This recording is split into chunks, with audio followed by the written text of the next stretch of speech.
तो क्या हालचाल, नमस्कार। मैं हूं एग्जाम मैन और भाई आज के इस वीडियो में आपका स्वागत है। और गाइस आज के इस वीडियो में हम देखेंगे क्लास 10th के साइंस से चैप्टर नंबर 2 यानी कि अम्ल क्षार एवं लवण। जी हाँ गाइस, आज के इस वीडियो में हम अम्ल क्षार एवं लवण के पूरे चैप्टर को हम कवर करेंगे, जिसमें कि इस चैप्टर से सभी महत्वपूर्ण प्रश्न होंगे। जी हाँ गाइस, इस वीडियो में हम अम्ल क्षार एवं लवण के सभी महत्वपूर्ण प्रश्नों को करेंगे, जो कि आपके बोर्ड एग्जाम में पिछले 10 सालों से लगातार पूछा जा रहा है। और 99% ये चांस है कि आपके बोर्ड एग्जाम में इस बार भी ये क्वेश्चंस जरूर आएंगे। तो गाइस आप इस वीडियो को बिना स्किप किए बिल्कुल अंत तक देखिएगा। हम आपको यह गारंटी दिलाते हैं कि जितने भी प्रश्न इस वीडियो में कराए जाएंगे, इससे बाहर आपके बोर्ड एग्जाम में एक भी क्वेश्चन नहीं जाएगा। जी हाँ गाइस, मैं आपको यह गारंटी दिलाता हूँ कि इस वीडियो में बताए गए एक भी प्रश्न ऐसा नहीं होगा जो आपके बोर्ड एग्जाम में क्वेश्चन न आए, और इसमें से एक भी ऐसा प्रश्न नहीं होगा जो आपके लिए महत्वपूर्ण नहीं है। तो भाई आप इस वीडियो को बिल्कुल ध्यान से देखिएगा, और वीडियो पसंद आए तो वीडियो को लाइक जरूर करिएगा। अगर आप चैनल पर नए हैं तो चैनल को सब्सक्राइब करना मत भूलिएगा, ताकि आप अपने बोर्ड एग्जाम की तैयारी बेहतर तरीके से कर पाएँ और अपने बोर्ड एग्जाम में 90% से ऊपर कैसे भी प्राप्त कर पाएँ।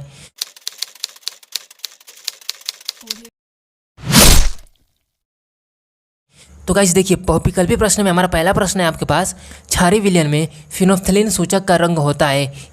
तो आपके पास पहला ऑप्शन है इसका रेड यानी कि लाल, और दूसरा ऑप्शन है इसका पीला, और तीसरा ऑप्शन है आपके पास नीला, और चौथा ऑप्शन है इसका रंगहीन। गाइस अगर आपको ये आंसर पता है तो आप हमें कमेंट करके बताइए, अगर नहीं पता है तो भाई हम बताते हैं। आप यहाँ पे देखिए, इसका राइट आंसर हो जाएगा आपके पास ऑप्शन नंबर ए यानी कि लाल। जी हाँ गाइस, क्षारीय विलयन में फिनोल्फ्थालीन का रंग लाल होता है, तो इसे हम टिक कर देते हैं। तो गाइस चलिए हम इसी के साथ दूसरा प्रश्न देखते हैं, जो कि आपके बोर्ड एग्जाम के लिए काफ़ी महत्वपूर्ण है। एक विलयन का पीएच मान 5 है, यह विलयन है यानी कि यह विलयन किस प्रकार का है। ऑप्शन नंबर ए है आपके पास अम्लीय, और दूसरा ऑप्शन है इसका क्षारीय, और तीसरा ऑप्शन है आपके पास उदासीन, और चौथा ऑप्शन है इसका आपके पास इनमें से कोई नहीं। तो गाइस अगर इसका आंसर आपको पता है तो आप हमें कमेंट करके बताइए, अगर इसका आंसर आपको नहीं पता है तो इसका आंसर हम बताते हैं। जी हाँ गाइस, इस क्वेश्चन का राइट आंसर हो जाएगा आपके पास ऑप्शन नंबर ए यानी कि अम्लीय। तो इस पर हम टिक कर देते हैं और बाकी सब पे अनटिक कर देते हैं। तो गाइस इसी के साथ हम तीसरा क्वेश्चन देखते हैं, जो कि आपके बोर्ड एग्जाम के लिए काफ़ी महत्वपूर्ण है। तो तीसरा क्वेश्चन है हमारे पास, सल्फ्यूरिक अम्ल में अम्लीय हाइड्रोजन परमाणुओं की संख्या होती है, यानी कि SO2 में अम्लीय हाइड्रोजन परमाणुओं की संख्या कितनी होती है। तो इसका राइट आंसर यदि आपको पता है तो आप हमें कमेंट कर दीजिए, अगर नहीं पता है तो इसका आंसर हम बताते हैं। आप यहाँ पे देखिए, इसका राइट आंसर हो जाएगा आपके पास ऑप्शन नंबर ए यानी कि सल्फ्यूरिक अम्ल में हाइड्रोजन परमाणुओं की संख्या 2 होती है। तो इस पर हम टिक कर देते हैं और बाकी को अनटिक कर देते हैं। तो देखिए, बहुविकल्पी से हमारा चौथा प्रश्न है आपके पास, खाने के सोडे का रासायनिक सूत्र होता है, यानी कि आपके पास यहाँ पे कई सारे ऑप्शन दिए गए हैं। इस पे जो खाने के सोडे का रासायनिक सूत्र है उस पर आपको सही टिक करना है। तो देखिए, पहला ऑप्शन है आपके पास Na2CO3, और दूसरा ऑप्शन है आपके पास NaHCO3, और तीसरा ऑप्शन है आपके पास NaCl, और चौथा ऑप्शन है आपके पास NH4Cl। तो गाइस यह क्वेश्चन आपके बोर्ड एग्जाम में कई बार पूछा जा चुका है, और यह क्वेश्चन बहुत ही आसान क्वेश्चन है। तो इस क्वेश्चन का राइट आंसर हो जाएगा आपके पास ऑप्शन नंबर बी यानी कि NaHCO3, और इसे हम टिक कर देते हैं और बाकी को हम अनटिक कर देते हैं। तो गाइस चलिए हम बहुविकल्पी से पांचवा प्रश्न देखते हैं, जो कि आपके बोर्ड एग्जाम के लिए काफ़ी महत्वपूर्ण है। सो गाइस बहुविकल्पी से हमारा पांचवा प्रश्न है, पेयजल को यानी कि पीने वाले पानी को जीवाणु रहित करने के लिए प्रयोग किया जाता है, यानी कि पीने वाले जल को हम किस प्रकार से सुरक्षित रखते हैं। तो गाइस इसका पहला ऑप्शन है आपके पास CaOCl2, और इसका दूसरा ऑप्शन है आपके पास CaCl2, और तीसरा ऑप्शन है आपके पास NaCl, और इसका चौथा ऑप्शन है आपके पास NH4Cl। तो गाइस इसका राइट आंसर हो जाएगा आपके पास ऑप्शन नंबर ए यानी कि CaOCl2। जी हाँ गाइस, यह आ गया आपके पास राइट आंसर, और बाकी सबको अनटिक कर देते हैं। तो गाइस हमारा बहुविकल्पी से 5 प्रश्न बहुत ही महत्वपूर्ण थे, और आप इन 5 प्रश्नों को बिल्कुल जुबान पे याद कर लीजिएगा, क्योंकि यह 5 प्रश्न बहुत ही महत्वपूर्ण है। तो गाइस चलिए अब हम अति लघु उत्तरी प्रश्नों को देखते हैं। तो अति लघु उत्तरी प्रश्न में हमारा पहला प्रश्न है आपके पास, पीएच की परिभाषा दीजिए, इसका हाइड्रोजन आयन सांद्रण से क्या संबंध है। यानी कि इस प्रकार से आपके बोर्ड एग्जाम में क्वेश्चन पूछेगा और आपको इस प्रकार से आंसर लिखना है। तो आप यहाँ पे देखिए, इस पीएच की परिभाषा भी देना है और इसका संबंध बताना है कि इसका हाइड्रोजन आयन सांद्रण से क्या संबंध है। तो गाइस चलिए हम इसका आंसर बताते हैं। तो इसका आंसर हो जाएगा आपके पास, पीएच अम्लों एवं क्षारकों के जलीय विलयन में हाइड्रोजन आयन की सांद्रता मापने की इकाई है, और किसी विलयन का पीएच मान उसमें उपस्थित हाइड्रोजन आयन सांद्रण के व्युत्क्रम का लघुगणक होता है, यानी कि pH इक्वल -log ब्रैकेट में H प्लस आयन। तो गाइस यही होता है आपके पास pH की परिभाषा और हाइड्रोजन आयन सांद्रण में संबंध। तो ये होता है आपके पास संबंध। तो गाइस देखिए यहाँ पे H प्लस आयन लिखा है, तो इसका मतलब हो जाएगा आपके पास H प्लस आयनों का मोल पर लीटर में सांद्रण। तो गाइस चलिए हम दूसरा प्रश्न देखते हैं जो कि आपके बोर्ड एग्जाम के लिए काफ़ी महत्वपूर्ण है। तो देखिए दूसरा प्रश्न है हमारे पास, उदासीन विलयन में पीएच का मान बताइए। तो इसका आंसर हो जाएगा आपके पास 7 यानी कि 7। अगर आप चाहें तो इसे ऐसे भी लिख सकते हैं कि उदासीन विलयन में पीएच का मान 7 होता है, या फिर आप ऐसे 7 लिख देंगे तो भी कोई दिक्कत नहीं है। तो कैसे आप यहाँ पे देखिए, इसे समझने के लिए हम पीएच स्केल का प्रयोग करेंगे, यानी कि ये है आपके पास पीएच पैमाना और यहाँ पे 7 लिखा है, और जहाँ पे 7 लिखा होता है यहाँ पे उदासीन होता है, यहाँ पे पीएच मान उदासीन होता है। और 0 से 7 के पहले आपको अम्लीय बताता है, अम्लीय मान बताता है, और 7 से 14 के बीच में आपको क्षारीय मान बताएगा। तो गाइस ये हो गया आपके पास पीएच स्केल, जिससे कि आपके बोर्ड एग्जाम में काफ़ी क्वेश्चन पूछे जाते हैं। जी हाँ गाइस, पीएच स्केल से आपके बोर्ड एग्जाम में काफ़ी प्रश्न पूछे जाते हैं। तो गाइस आप पीएच स्केल को भी अच्छे से समझ लीजिएगा।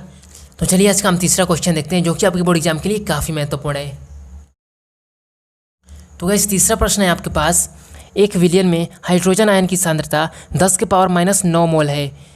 इस विलयन का पीएच मान परिकलित कीजिए, यानी कि इस विलयन का पीएच मान बताइए कि इस विलयन का पीएच मान कितना होगा, तथा यह भी बताइए कि विलयन अम्लीय है या क्षारीय। गाइस यह क्वेश्चन आपसे बेसिकली न्यूमेरिकल्स टाइप है, जो कि बहुत ही आसान न्यूमेरिकल्स है।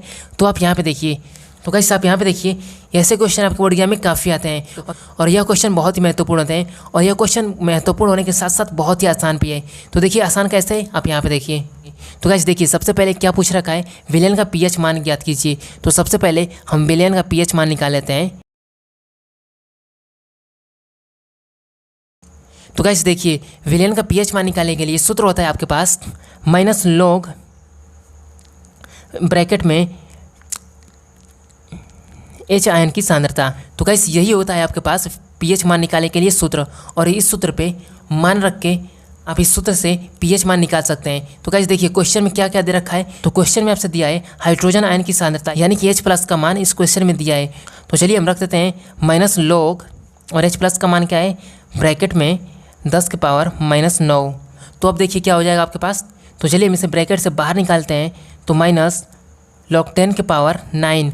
तो गाइस देखिए ये घात में है, और इसे हम आगे लाएंगे तो यह गुणा में आ जाएगा, और जब गुणा हो जाएगा तो यहाँ से ये माइनस मिलके प्लस बना लेगा।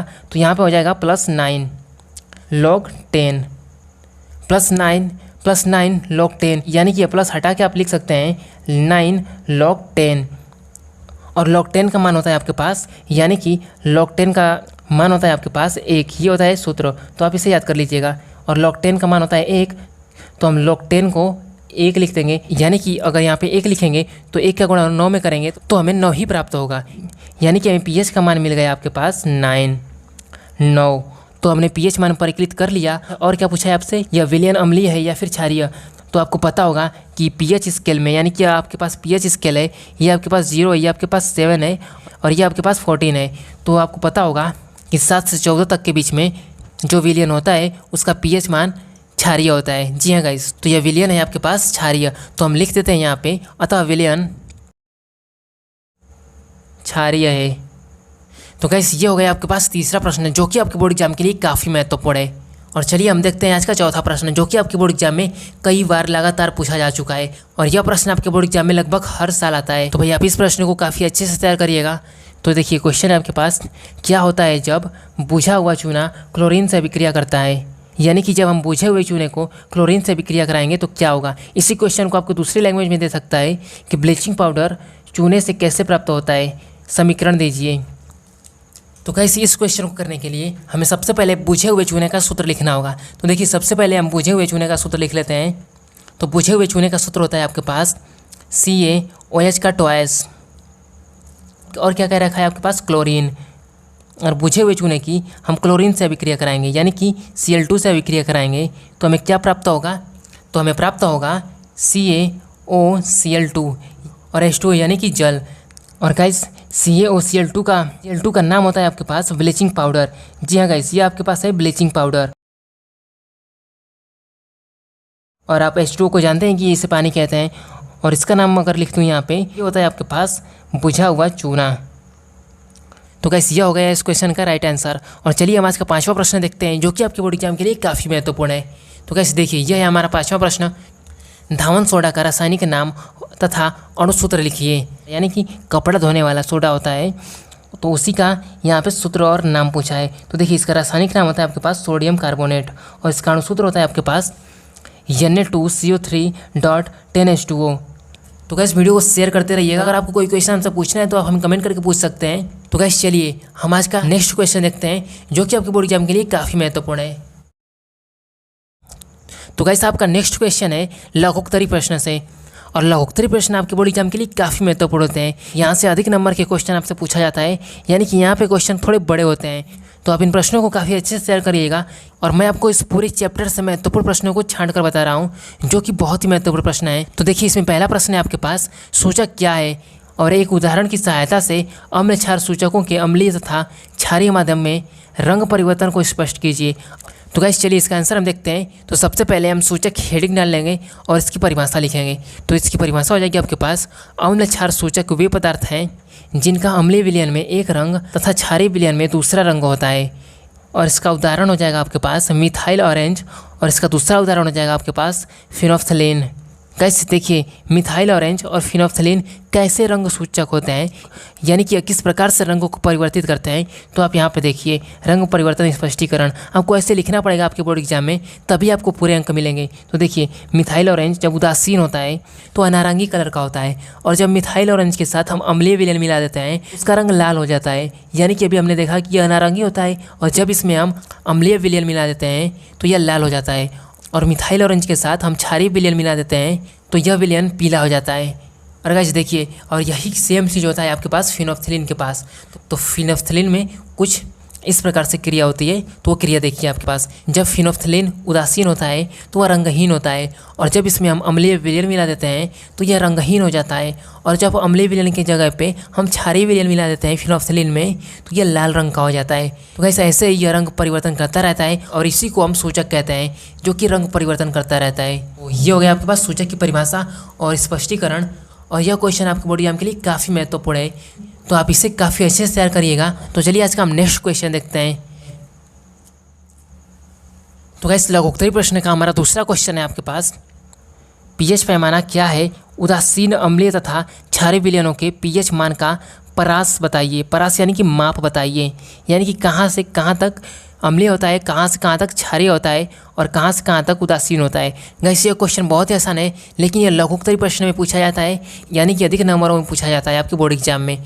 तो चलिए हम इसे देखते हैं। देखिए इसकी परिभाषा हो जाएगी आपके पास, पीएच पैमाना अम्लों एवं क्षारकों के जलीय विलयन में हाइड्रोजन आयनों की सांद्रता को मापने में प्रयुक्त किया जाता है। यानी कि यह बेसिकली क्या करता है, किसी विलयन की अम्लीयता या फिर क्षारीयता या फिर उदासीनता मापने में प्रयोग किया जाता है। तो यही होता है आपके पास पीएच पैमाना। और देखिए क्वेश्चन में और क्या पूछा है, उदासीन अम्लीय तथा क्षारीय विलयनों का पीएच मान कहाँ से कहाँ तक होता है वो बताइए। तो देखिए ये होता है आपके पास पीएच पैमाना, यानी कि पीएच स्केल 0 से लेकर 14 तक होता है। ये होता है आपके पास पीएच स्केल। और देखिए 0 से लेकर 7 तक अम्लीय होता है, यानी कि 0 से लेकर 7 तक के पीएच मान अम्लीय विलयन में आते हैं। अगर किसी विलयन का पीएच मान 7 आएगा तो वह विलयन पूरी तरह से उदासीन होगा, और अगर 7 से 14 के बीच में उसका पीएच मान आया तो वह विलयन पूरी तरह से क्षारीय होगा। तो गाइस ये हो गया आपके पास क्वेश्चन नंबर 2 का राइट आंसर। तो गाइस लघुत्तरी प्रश्न से यह 2 क्वेश्चन आपके बोर्ड एग्जाम में कई बार पूछा जा चुका है, और यह प्रश्न शायद आपके बोर्ड एग्जाम में इस बार भी जरूर आएगा। तो आप इन 2 प्रश्नों को काफ़ी अच्छे से तैयार करिएगा। तो गाइस चलिए अब हम देखते हैं विस्तृत उत्तरी प्रश्नों से प्रश्न। तो चलिए बड़े प्रश्नों से हमारा पहला प्रश्न है आपका, अम्ल तथा क्षार की आधुनिक अवधारणा क्या है, प्रत्येक को एक एक उदाहरण देते हुए स्पष्ट कीजिए। और इसी क्वेश्चन को आपके बोर्ड एग्जाम में दूसरे लैंग्वेज में दे सकता है। तो दूसरे लैंग्वेज में कैसे देगा, अम्ल क्षार तथा लवण की परिभाषा एक एक उदाहरण सहित बताइए। तो इस क्वेश्चन का मेन मोटिव यही है कि अम्ल क्षार और लवण की परिभाषा बताइए और उसका उदाहरण भी बताइए। तो गाइस चलिए हम देखते हैं कि अम्ल की परिभाषा क्या होती है, और क्षार की परिभाषा क्या होती है, और लवण की परिभाषा क्या होती है, और इसका उदाहरण भी देखेंगे इस क्वेश्चन में। तो देखिए सबसे पहले हम अम्ल हेडिंग डालेंगे। तो अम्ल कहते किसे हैं, तो आप यहाँ पे देखिए बहुत ही आसान है, वे पदार्थ जो जलीय विलयन में हाइड्रोजन आयन देते हैं अम्ल कहलाते हैं। और इसका उदाहरण हो जाएगा आपके पास HCl, यानी कि जब हम HCl को जल में घोलेंगे तो यह H+ आयन और Cl- आयन में टूट जाएगा। और परिभाषा में क्या बता रखा है कि वे पदार्थ जो जलीय विलयन में हाइड्रोजन आयन देते हैं। देखिए यहाँ पे हाइड्रोजन आयन आपको मिल गया, तो ऑफकोर्स आपको यहाँ पे हाइड्रोजन आयन मिल गया। तो HCl है आपके पास अम्ल। और दूसरा इसका एग्जाम्पल आपको बताऊँ तो HNO3, एच NO3 को अब जल में हम घोलेंगे तो यह H प्लस आयन और NO3 माइनस आयन में टूट जाएगा, यानी कि यहाँ पर भी आपको हाइड्रोजन आयन मिला तो यह एक अम्ल हो जाएगा। तो आई होप कि आपको ये समझ में आ गया होगा। तो चलिए अब हम देखते हैं क्षार, कि क्षार क्या होता है।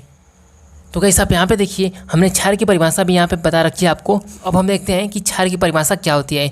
तो देखिए, वे यौगिक जो जलीय विलयन में हाइड्रोक्सिल आयन देते हैं और हाइड्रोक्सिल आयन के अतिरिक्त और कोई भी आयन नहीं देते हैं, वे क्षार कहलाते हैं। यानी कि केवल और केवल OH आयन देंगे और इसके अलावा कोई भी ऋण आयन नहीं देंगे। तो गाइस देखिए, इस एग्जाम्पल के थ्रू अगर आपको समझाऊं तो आप यहाँ पे देखिए, तो NaOH को हम जल में घोलेंगे तो यह Na प्लस आयन में टूट जाएगा और दूसरा OH आयन में टूट जाएगा। यानी कि परिभाषा में कहा है जलीय विलयन में हाइड्रोक्सिल आयन देता है। तो आप यहाँ पे देखिए, यहाँ पे OH आयन आपको मिल गया, यानी कि यह एक क्षार है। और देखिए दूसरा एग्जाम्पल के थ्रू अगर आपको समझाऊं तो NH4OH को हम जल में घोलेंगे तो यह NH4 प्लस में टूट जाएगा और दूसरा OH आयन में टूट जाएगा और इसके अलावा कोई अन्य ऋण आयन नहीं दे रहा है, यानी कि यह एक क्षार है। तो गाइस आई होप कि आपको ये समझ में आ गया होगा। तो चलिए अब हम देखते हैं लवण, कि लवण क्या होता है। वे पदार्थ जिनके जलीय विलयन में हाइड्रोजन आयन यानी कि H प्लस तथा हाइड्रोक्सिल आयन OH दोनों प्रकार के आयन हो, वह लवण कहलाता है। यानी कि लवण में H प्लस आयन भी होगा और OH माइनस आयन भी होगा। तो इसका उदाहरण देखिए, आपके पास हो जाएगा ZnSO4 यानी कि जिंक सल्फेट। यानी कि जिंक सल्फेट को हम जल में घोलेंगे तो यह Zn++ में और SO4 माइनस में टूट जाएगा। तो यहाँ पे आपको H प्लस आयन भी मिल गया और इसी के साथ हाइड्रोक्सिल आयन यानी कि OH आयन भी आपको मिल गया। तो ये होता है आपके पास लवण, जो कि बहुत ही आसान लैंग्वेज में मैंने आपको बता दिया। और गाइस देखिए, यह क्वेश्चन आपके बोर्ड एग्जाम के लिए काफ़ी महत्वपूर्ण होते हैं, तो आप इन क्वेश्चन को काफ़ी अच्छे से तैयार करिएगा। और ये विस्तृत उत्तरीय प्रश्न में पूछा है, तो गाइस यह क्वेश्चन आपके बोर्ड एग्जाम में अधिक अंकों का पूछा जाता है। तो विस्तृत उत्तरीय प्रश्न से हम दूसरा प्रश्न देखते हैं, जो कि आपके बोर्ड एग्जाम के लिए काफ़ी महत्वपूर्ण है। तो गाइस यह क्वेश्चन है आपके पास, विरंजक चूर्ण ब्लीचिंग पाउडर का रासायनिक नाम लिखिए, अणुसूत्र तथा उपयोग भी बताइए। गाइस यह क्वेश्चन आपके बोर्ड एग्जाम में कई बार पूछा जा चुका है। आप पिछले साल के पेपर उठा के देख लीजिए, उन सभी पेपर्स में आपको यह क्वेश्चन जरूर मिलेगा कि विरंजक चूर्ण या फिर ब्लीचिंग पाउडर का रासायनिक नाम लिखिए, अणुसूत्र बताइए तथा उपयोग भी बताइए। तो देखिए, इसका आंसर हम इस प्रकार से लिखेंगे कि विरंजक चूर्ण या फिर ब्लीचिंग पाउडर का रासायनिक नाम कैल्शियम ऑक्सीक्लोराइड होता है तथा इसका सूत्र होता है आपके पास CaOCl2 कैल्शियम ऑक्सीक्लोराइड। तो गाइस ये हो गया आपके पास इसका रासायनिक नाम और इसका सूत्र। अब देखिए, इसे बनाने की विधि को हम देख लेते हैं। तो गाइस इसे बनाने के लिए हम क्या करते हैं, तो गाइस इसे बनाने के लिए हम सूखे बुझे हुए चूने पर क्लोरीन की क्रिया करते हैं, फिर हमें CaCl2 प्राप्त होता है, यानी कि विरंजक चूर्ण हमें प्राप्त हो जाता है। तो इसकी अभिक्रिया हो जाएगी आपके पास CaOH का 2S प्लस Cl2 से अभिक्रिया हम करा देंगे तो हमें CaOCl2 प्लस H2 प्राप्त हो जाएगा, जिसमें कि CaOCl2 विरंजक चूर्ण का सूत्र होता है। तो गाइस हमने इसकी बनाने की विधि भी देख ली और अब देखिए हम इसका उपयोग देख लेते हैं, जो कि जानना आपके लिए बहुत ही महत्वपूर्ण है। जब आप प्रश्न के अनुसार आंसर देंगे अपने बोर्ड एग्जाम में, तो आपको तब एग्जामिनर आपको बोर्ड एग्जाम में पूरे के पूरे अंक दे देगा। तो चलिए देखते हैं कि इसका उपयोग हम कहाँ कहाँ पे करते हैं। तो गाइस देखिए, इसमें पहला पॉइंट है आपके पास, ऊन को सिकुड़ने से बचाने के लिए हम ब्लीचिंग पाउडर या फिर विरंजक चूर्ण का उपयोग करते हैं। और इसका दूसरा उपयोग क्या है आपके पास, ऑक्सीकरण के रूप में, यानी कि इसका प्रयोग हम ऑक्सीकरण में करते हैं। और तीसरा प्रयोग है आपके पास चीनी को सफ़ेद करने में। जी हाँ गाइस, विरंजक चूर्ण का प्रयोग हम चीनी को सफ़ेद बनाने में करते हैं। गाइस आपको पता होगा कि जब चीनी मिल में बन रही होती है तो वहाँ पे चीनी एकदम सफ़ेद नहीं होती है, वहाँ पे चीनी का कलर थोड़ा सा येलो टाइप यानी कि थोड़ा सा पीला होता है या फिर डिफरेंट कलर का होता है, एकदम वाइट नहीं होता है जब चीनी बन रही होती है। तो चीनी को सफ़ेद करने के लिए हम विरंजक चूर्ण का प्रयोग करते हैं। और विरंजक चूर्ण का चौथा उपयोग है आपके पास पेयजल को जीवाणु रहित करने में, यानी कि पीने वाली जल को जीवाणु से सुरक्षित करने के लिए हम विरंजक चूर्ण का प्रयोग करते हैं। और पांचवा उपयोग है इसका आपके पास क्लोरोफॉर्म के रूप में। तो गाइस ये हो गया आपके पास विरंजक चूर्ण का रासायनिक नाम और उसका अणुसूत्र, और उसको बनाने की विधि भी हमने देख लिया, और बनाने की विधि के साथ साथ हमने उसका उपयोग भी देख लिया, जो कि आपके बोर्ड एग्जाम के लिए काफ़ी महत्वपूर्ण है। गाइस ये क्वेश्चन विस्तृत प्रश्न में पूछा जाता है, जो कि आपके बोर्ड एग्जाम के लिए काफ़ी महत्वपूर्ण है। तो गाइस आज के इस वीडियो में हमने आपके विज्ञान के चैप्टर 2 को बिल्कुल अच्छे तरीके से कंप्लीट कर लिया, और इस वीडियो में बताए गए सभी प्रश्न बहुत ही महत्वपूर्ण है, इसलिए आप इन प्रश्नों को बिल्कुल बढ़िया तरीके से तैयार कर लीजिएगा और आप अपने बोर्ड एग्जाम में 90% फोड़ देंगे। जी हाँ गाइस, आप अपने बोर्ड एग्जाम में 90% कैसे भी प्राप्त कर लेंगे। तो गाइस यह वीडियो आपको पसंद आई तो वीडियो को लाइक जरूर करिएगा और अपने सभी दोस्तों के साथ इस वीडियो को शेयर जरूर करिएगा, क्योंकि जब आप सभी दोस्तों के साथ शेयर करेंगे तो भाई सबकी पढ़ाई बेहतर तरीके से हो पाएगी और आपका यह फ़र्ज़ बनता है कि आप अपने दोस्तों की हेल्प करें। तो भाई इस वीडियो को शेयर जरूर करिएगा अपने सभी दोस्तों के साथ। और गाइस आप अपने बोर्ड एग्जाम में 90% प्राप्त करने के लिए हमें सब्सक्राइब जरूर करिएगा। जी हाँ गाइस, इस नीचे दिख रही सब्सक्राइब के लाल बटन को जरूर दबाइएगा और बेल आइकन को ऑल पे प्रेस कर लीजिएगा ताकि इस चैनल पे आपको अपने बोर्ड एग्जाम की बेहतर तैयारी के लिए अच्छी प्रिपरेशन कराई जा सके। तो इस आज के इस वीडियो में बस इतना ही। मिलते हैं किसी नेक्स्ट इन्फॉर्मेटिव वीडियो में जो कि आपके बोर्ड एग्जाम के लिए काफ़ी महत्वपूर्ण होगी। तो गाइस इस चैनल को सब्सक्राइब करके आप हमसे जुड़े रहिएगा। मिलते हैं किसी नेक्स्ट वीडियो में, तब तक के लिए धन्यवाद। जय हिंद, वंदे मातरम।